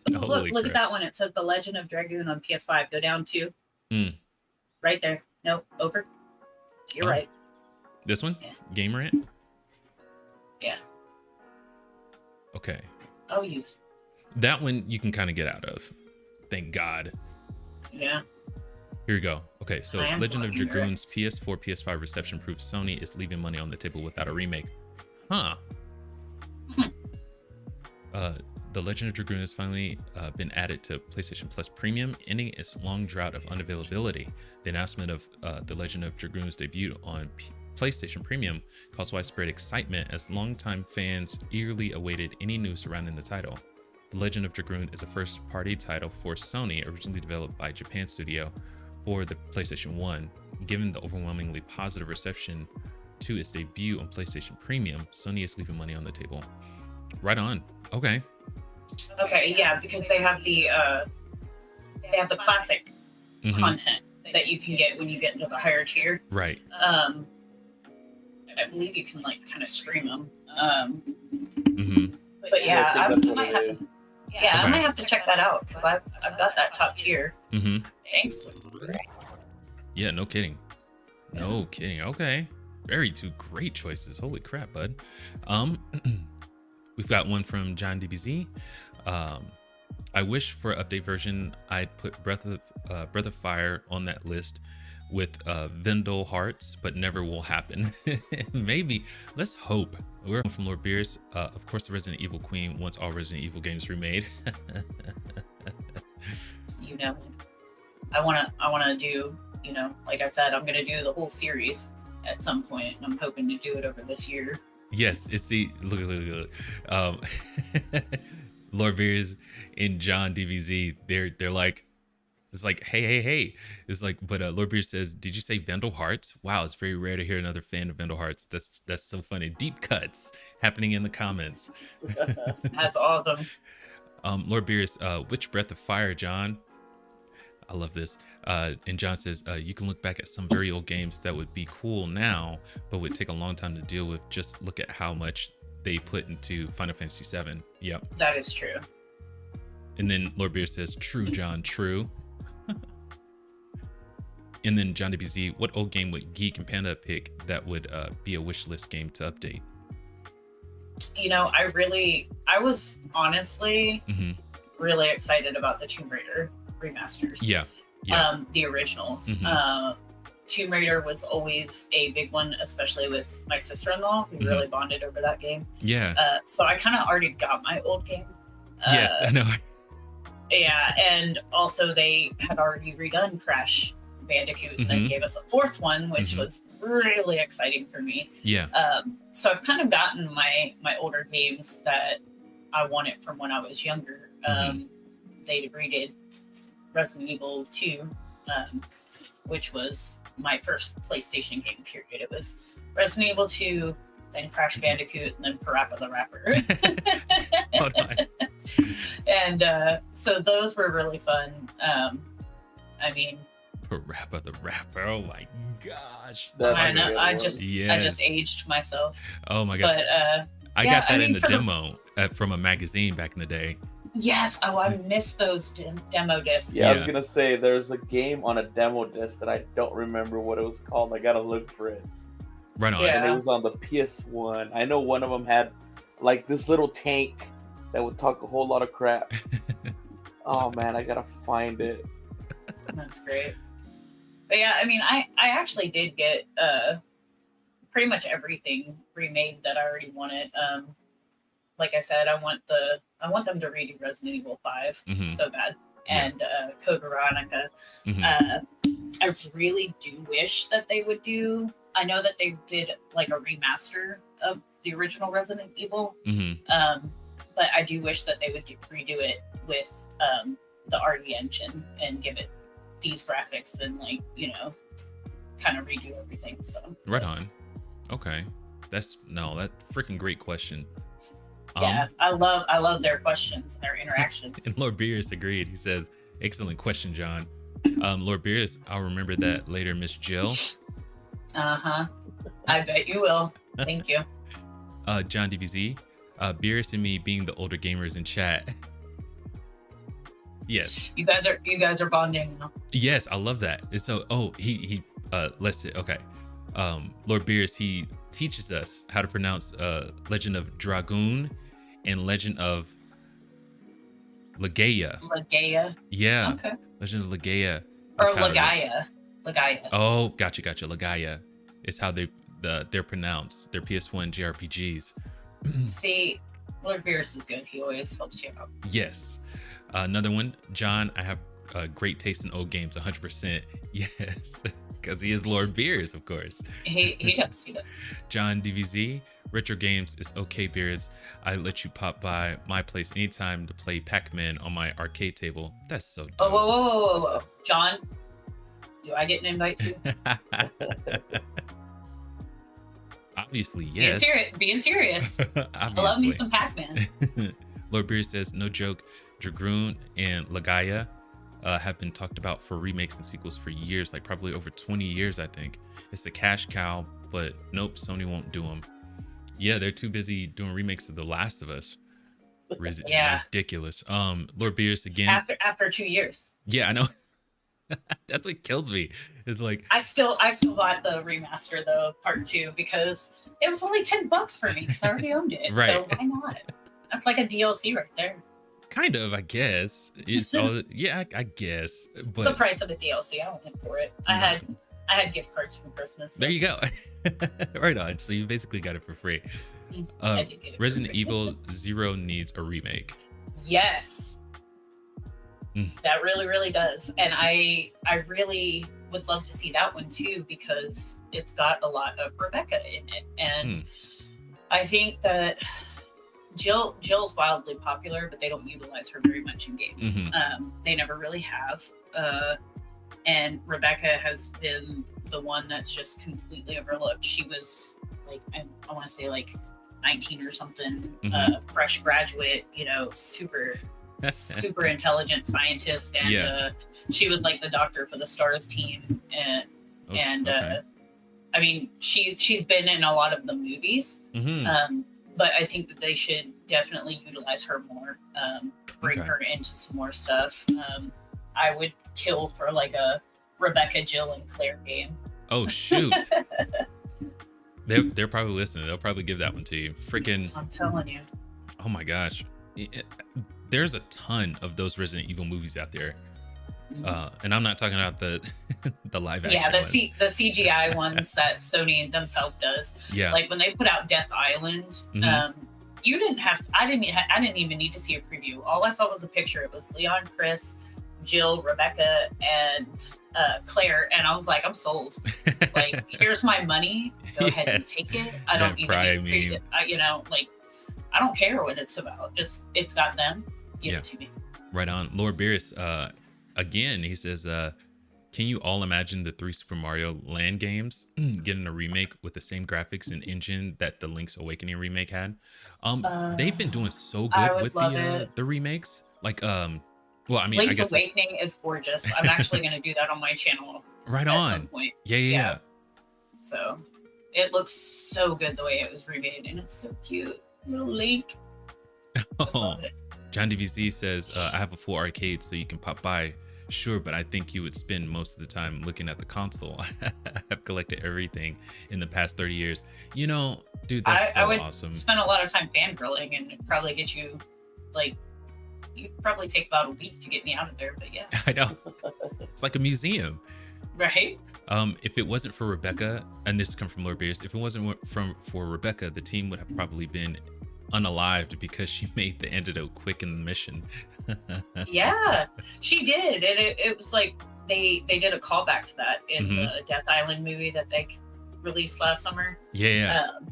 Like she was like, okay, y'all go and explore everything, and they call her, and she's just like, oh, maybe we need to make an antidote. And I swear she shows up within like hours, and everybody's infected except for Jill. Oh, shoot, she was just like, it was just great. Oh my gosh. Okay, so I know what I'm watching. Okay. And Lord Beer says Death Island rocked. It did. It was so good. Right on. So that's 2 hours and 3 minutes. I think we're getting ready. Let's get ready to wrap up a little bit. Sorry, guys. Oh no, freaking! It's been awesome. But my wife popped in and was like, "Are you almost done?" I'm like, "Okay, I'll get done." But one more. Yeah, Lord you would have to purge me. John will probably have to purge Gamer Geek out of the house. That's hilarious. Right on. That's gonna be the phrase from last week's stream. Like, he purged his way into my lap. Yeah. Oh my gosh. We'll Lord make Beers. t-shirts, Lord Beerus. Yeah. First and foremost, John DBZ, Lord Beers, thank you for being in the chat. And Lord Beers, you've been going hard on Twitter, and we really appreciate you for that, man. It's been Yes, absolutely ridiculous.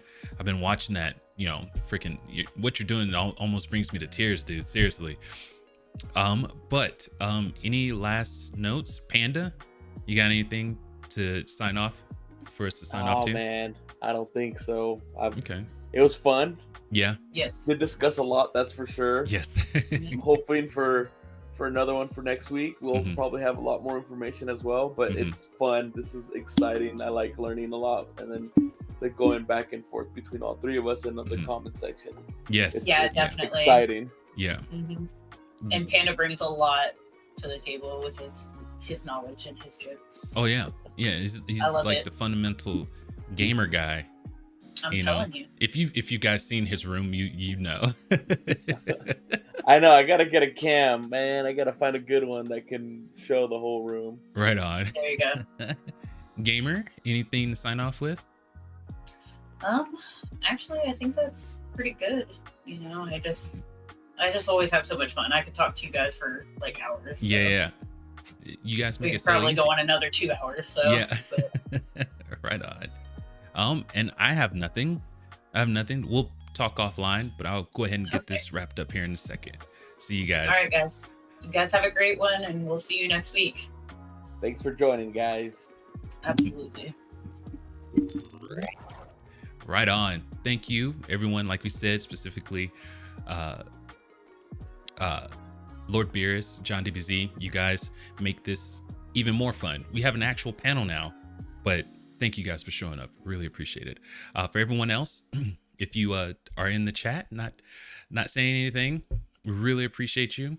If you enjoyed that conversation, leave a like and subscribe. It's the best thing you could do for the channel. And we have these various links you could take advantage of also. It really helps out the channel. But other than that, see you in the next live stream. But until then, keep it casual. Peace. There.